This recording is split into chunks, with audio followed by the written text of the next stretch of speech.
We've got women hoops and soccer chatter. And on the football side of things, we've got hot takes and an interview with Aca'Cedric Ware. And we've got no time to waste. Sports Scene starts now.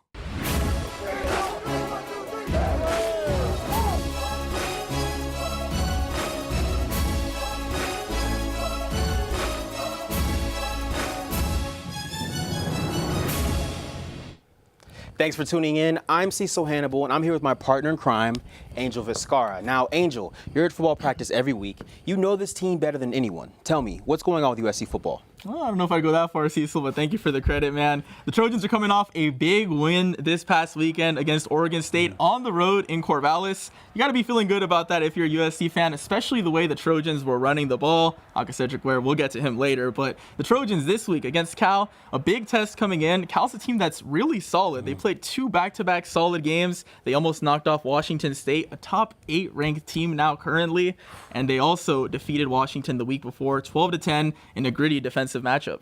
And so Cal has one of the top defenses in the country, and Coach Helton knows his team needs to be ready. One of the top 20 defenses in the country right now, and I've always thought that good defenses are built down the middle. That nose, that Mike, and that free safety is 3 of the top players in our conference right now. And when you look at this conference right now, this Saturday looks so much more important because we see the way standings are starting to file out in the Pac-12 South. Now, if you look at your screens, a 3-team bunch up at the top of the Pac-12 South currently. All 3 teams, Utah, USC, and Arizona, teams that you could argue have a great shot to make the Pac-12 championship game, but also teams that could, if they get there, win the Pac-12 title. It's really wild how the Pac-12 has shaped out this year. The Pac-12 South has just been, it's laughable, isn't it, honestly? Yeah, it's in a tough spot, without a doubt. I mean, there's so much parity down there. You love the fact that anybody can win on any given Saturday, but you kind of want that powerful team to rise out of the South, which hasn't happened yet this year. And so part of the reason the Trojans have struggled so much this season is injury after injury, and our own Alexandra Demetrio has an injury update. Alexandra? Thanks, Angel and Cecil. This week, Stephen Carr was held out of practice with a high ankle sprain, and Coach Helton says he will most likely be out for the game this weekend. This is Daniel, and he's going to be our injury model. A high ankle sprain means that the ligaments right above the ankle are injured. These ligaments hold together the 2 main bones in your lower leg and are usually injured during a twisting motion like this when the foot is planted or when the ankle bends like this. Thanks, Daniel. It doesn't get as swollen as a regular sprained ankle, but it can make even just walking really painful. A high ankle sprain is less common than a lower ankle sprain, and it can take longer to heal. The average time is about 6 weeks. In the meantime, the best thing to do is follow the RICE protocol and rest, ice, compress, and elevate that ankle. Imam Marshall was also held out of practice with a foot and ankle sprain, and he'll be monitored this week. Finally, Michael Pittman Jr. hurt his shoulder, and it's unlikely that he'll play this weekend. That's all for this week's injury update. With Carr out for Saturday, his running back teammate Aca'Cedric Ware will need to lead USC's run game. Our Taylor Begley caught up with Ware after practice yesterday. When I talked to you at the beginning of the season, you said this is your last year, you want to have fun with it. 211 total yards on Saturday. How did that feel? It felt great. It was a game we all needed as far as momentum, and the offense came out and we was explosive. O-line did their thing, the receivers blocking, catching, the running backs just running, doing what we do. So it felt great. It was something we needed. And so how, going forward, are you going to carry this momentum that the run game has built up after this weekend? We just got to keep being in sync as an offense. O-line and the running backs got to keep the chemistry going, and we just got to keep it moving. We just got to keep going. And so now you're sitting here 5-4, and the Pac-12 South is still it's still completely open, anybody's game. So is there pressure with that? Do you feel that pressure or no? It's pressure, but at the end of the day, we got a goal, and that's to win out November and also have fun with it. So as much pressure as there is a lot of fun. We expect it to have fun, and we're gonna have fun. If you didn't know, I'm from Atlanta, aka Hotlanta. So if I'm gonna play a game, it's gotta be hot. We've got hot takes. 3 rounds, 3 takes, 15 seconds apiece. You guys ready? Let's do it. If you get under 15 seconds, you get a buzz, like a ding. If you don't, you get buzzed, and you'll know when you're over 15 seconds. Trust me. You guys ready? I'm here with Natalie Reddington, Noah Cameras, and Angel Vizcarra. You guys ready? All right, first take is USC won't be able to overcome their injuries this year. All right, I know we have a lot of injuries, but I wanted to talk about JT Daniels, and he got injured against Utah. He was only out for a week, and I think that quick recovery sets a precedent for the rest of the team to kind of be on their game and ready to go. Yeah, I think USC will overcome the injuries. I think there definitely been a lot. Porter Gustin's out for the year. Talanoa Hufanga is out for the year. But I think Clay Helton has always pushed that next man up mentality, and USC's depth has been tested, but has proven that it's strong enough to contend for bowl season. All right, I hate to be a negative guy and I hate to go over, so I'll keep it short. The Trojans have had one too many injuries on one too many important sides of the ball, that being the defensive side. Too many injuries to too many big names. Iman Marshall possibly out now. The Trojans defense has too many injuries. They can't overcome that. You guys made it to the first round. So the next one is USC will make the Rose Bowl this year. I think they could do it. I think if they win the Pac-12 championship, I think they're going to beat Cal. We've beat them for the past 12 or more years. So they're going to beat UCLA. We beat them the past 3 years. And then if we play Washington State, then we're good to go. Yeah, I know that's a crazy thing to think about in this mediocre year for USC, but I think they'll be Cal and UCLA finish at 6-3, and I think if they go to the Pac-12 championship against Washington State, they can beat them again, and then just like that, they'd be playing for their record 35th Rose Bowl. All right, I tell you what, I've got no issue with saying that USC will make the Pac-12 title game, but I think they're facing a much different Washington State team that's really firing on all cylinders. Trojans get to the Pac-12 title game, but Washington State, they're out for blood, and they take the Trojans down. No Rose Bowl. Okay, guys, last round. USC will have a new head coach in 2019. I think that's possible. I mean, although Helton's contract's recently extended to 2023, I think the poor performance by the team this year could end up in his sacking. And I know Lynn Swann and the administration have publicly stood by him, but those public backings usually end up in a sacking, like what happened with PS. You almost made it all the way through. It's okay. Noah?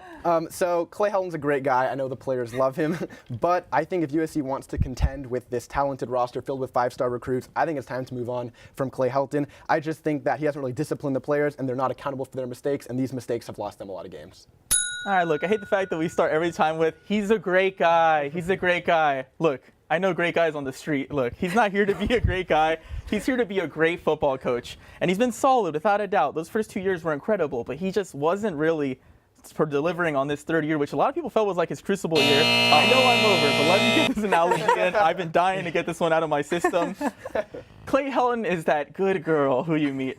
She's wonderful. There's no issues with her. She's awesome. She's virtuous. She's a promising woman. But she's not the girl you want to marry and be with the rest of your life. She's not going to get you to the promised land. Clay Helton's a very good girl. He's wonderful. But he's not the coach that gets USC to that promised land. He's what we needed when we needed. I went out. I was willing to go out. All right, you've got the win today. So I want to thank you guys for your hot takes. I'm sorry there's no prize, right? But Noah did get the win. I'll take it. Things are heating up on the court for USC Women's Basketball, who kicked off their season last night with a dominating 73-55 victory against UC Riverside. Each USC player who touched the court put points on the board, establishing dominance in the second half after being tied 30-30 at halftime. Coach Mark Track expressed that he was pleased with the team's opening performance, but that they must stay focused in order to be ready for tougher competition. I think it's going to be a growing process until we get to Texas A&M. And then we got to Texas A&M, then we got to be ready to go because you got Texas A&M, UCLA, and you're in the Pac-12. So we got time to fine-tune it, and it's not going to be built overnight.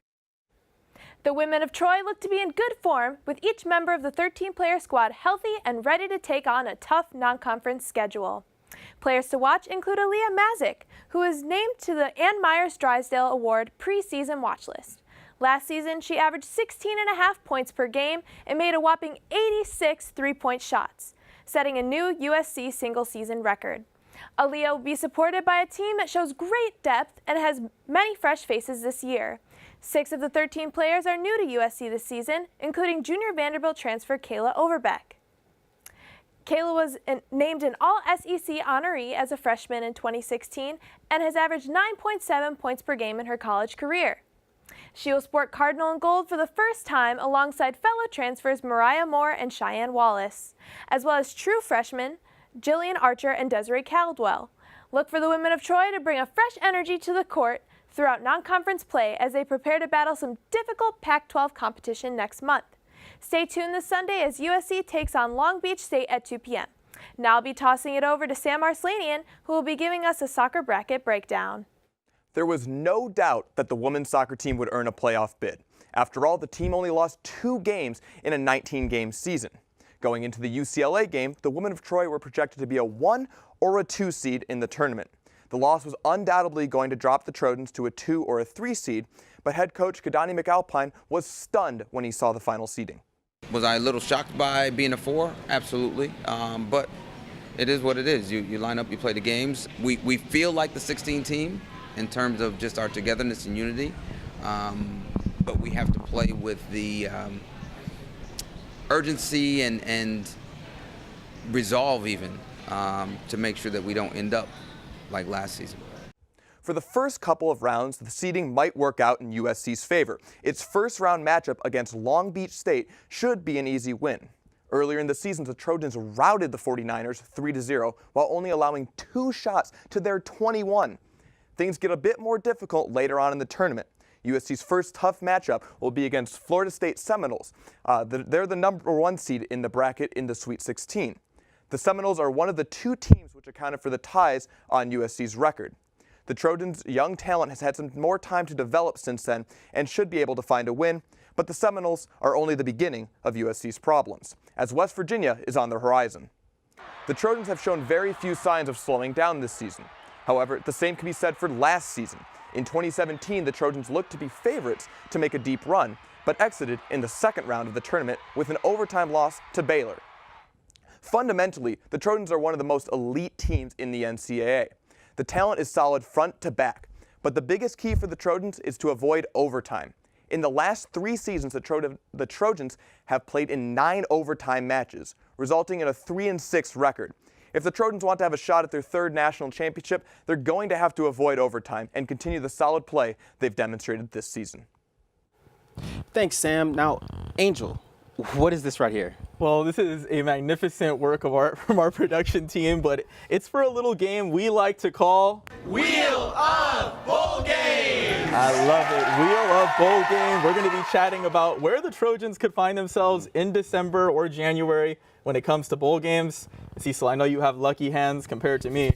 Give this thing a spin and let's see where the Trojans are going to be playing this December. Do I win any money, though? My rent is really high. I'm just going to say that. Your rent is high and they don't pay us enough. There we go. Hopefully. All right, here we go. Oh, all righty. Sun Bowl. All right, vamos a El Paso. Let's go to El Paso for the Sun Bowl. The Trojans, oh man, if you would have told me at the beginning of the season that the Trojans were going to be in the Sun Bowl, I'd be very underwhelmed with all the JT Daniels hype and whatnot, but I'll take it. I'll take it. You know what? It's going to take a couple of tough losses down the end of the year to get us to the Sun Bowl, so we'll see how things play out throughout the rest of the year. At this point, any bowl is a good bowl, right? Absolutely. Now, Angel, your turn. All right, let me rub your hands for some luck, buddy. Get some all luck, right, man. Get some luck, man. And that Hannibal luck. Here we go. All right, I have a little song. Spin that wheel round and round. Let's see where the bowl game's going down. Oh, all right, we got to get another spin in this one, folks. We are not doing Sun Bowl again. There we go. What are the chances, right? Oh, I am the luckiest man in America because for lunch today, I was enjoying Cheez-Its.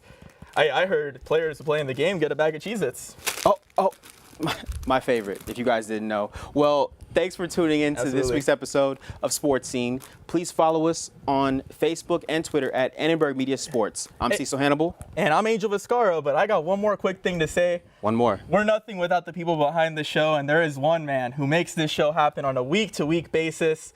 That man is Tom Norris. And today he turns a ripe 25 years old. Happy birthday, Tom. Happy birthday. I don't know. Well, we'll have retractions and fix that maybe. I don't know. Anyways, thank you so much, Tom, for all you do. We're all so grateful to have you here. It's really a blessing to have you around us. And these are yours. And these are yours now. Happy birthday, buddy. Angel Viscara, you're watching Sports Scene. We'll see you next week.